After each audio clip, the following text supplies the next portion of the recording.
सावल, ये मैं क्या सुन रहा हूँ सावल?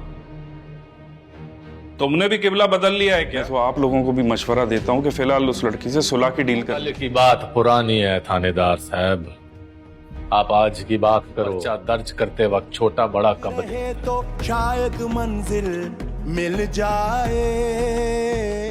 असलम की जैसे ही जमानत होती है तो पिया की खुशी की कोई इंतहा नहीं रहती। अगले दिन पिया और सानुल दाऊद के खिलाफ पुलिस में रिपोर्ट दर्ज करवा देते हैं। दाऊद को एसएचओ बाबर कॉल करता है और उसे बताता है कि असलम की जमानत हो गई है। ये सुनते ही दाऊद गुस्से में आ जाता है और अपने आदमियों को कॉल करके कहता है कि पिया को किडनैप कर लो। असलम पिया को लेकर सानुल के साथ घर वापस आ रहा होता है कि तभी कुछ लोग सानुल की गाड़ी के सामने आ जाते हैं और पिया को अगवा करने की कोशिश करते हैं। उसी वक्त सानुल अपनी गन निकाल लेता है और उन लोगों को वहां से भगा देता है। पिया बहुत डर जाती है। घर आने के बाद असलम सानुल से कहता है, सानुल, इससे पहले कुछ हो जाए, मैं चाहता हूँ कि मैं तुम्हारी और पिया की शादी कर दूं। ये सुनकर सानुल बहुत खुश हो जाता है और पिया भी बहुत खुश होती है। वो अलियार को मिस तो करती है, लेकिन अलियार की बेवफाई पिया को मजबूर कर देती है कि वो सानुल के साथ शादी के लिए हाँ कर दे। अगले दिन असलम की कोर्ट में पेशी होती है। सानुल असलम और पिया को लेकर कोर्ट पहुंचता है। वहां दाऊद के कहने पर सोशल मीडिया वाले आ जाते हैं और पिया से अजीब अजीब सवाल करने लगते हैं। उसके बारे में उल्टा सीधा बोलते हैं। ये सब सानुल से बर्दाश्त नहीं होता। सानुल सोशल मीडिया वालों की धुनाई करता है और सबसे कहता है कि अगर किसी ने भी पिया जी की तरफ उंगली उठाई या उसके बारे में कोई सवाल किया तो मुझसे बुरा कोई नहीं होगा। पिया सानुल का यह रूप देखकर हैरान रह जाती है। तभी उसे एहसास होता है कि सानुल मुझसे बहुत मोहब्बत करता है। वो ये बात असलम को बताती है।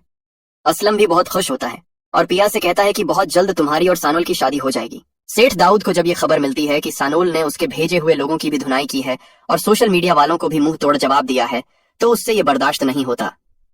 वो निसार से कहता है, कुछ भी करके पिया को किडनैप करवाओ, मैं नहीं चाहता कि असलम यूं आजाद रहे। दाऊद के लोग पिया को अगवा कर लेते हैं और एक सुनसान जगह पर बांधकर बिठा देते हैं। असलम को जब पता चलता है कि पिया को सेठ दाऊद के लोगों ने किडनैप कर लिया है तो वो भागकर सानुल के पास जाता है।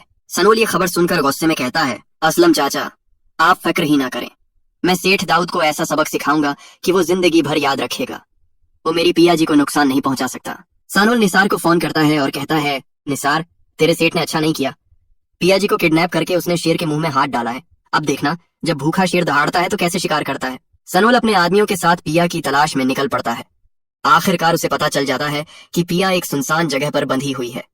सानुल वहां पहुंचते ही पिया को गले लगा लेता है, उसे आजाद करवाता है और बदमाशों की जमकर धुनाई करता है। इसी हाथापाई में पिया को गोली लग जाती है।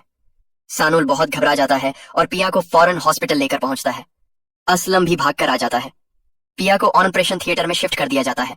असलम और सानुल दोनों दुआ कर रहे होते हैं। काफी देर बाद पिया को होश आता है। पुलिस भी हॉस्पिटल पहुंच जाती है।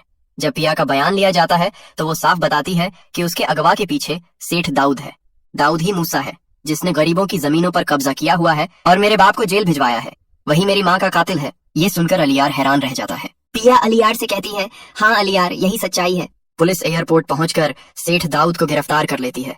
दाऊद अपनी सारी साजिश में नाकाम हो जाता है और उसे 10 साल की सजा हो जाती है। अलियार पिया से माफी मांगता है, लेकिन पिया साफ कह देती है कि अब मुझे तुम पर किसी भी बात का यकीन नहीं, तुम हमेशा के लिए मेरी जिंदगी से दूर चले जाओ। आखिरकार सानुल और पिया की शादी बड़ी धूमधाम से हो जाती है। अलियार भी आगे बढ़ने का फैसला करता है और अपनी माँ की पसंद की लड़की से शादी के लिए हाँ कर देता है। आगे की स्टोरी जानने के लिए कमेंट करें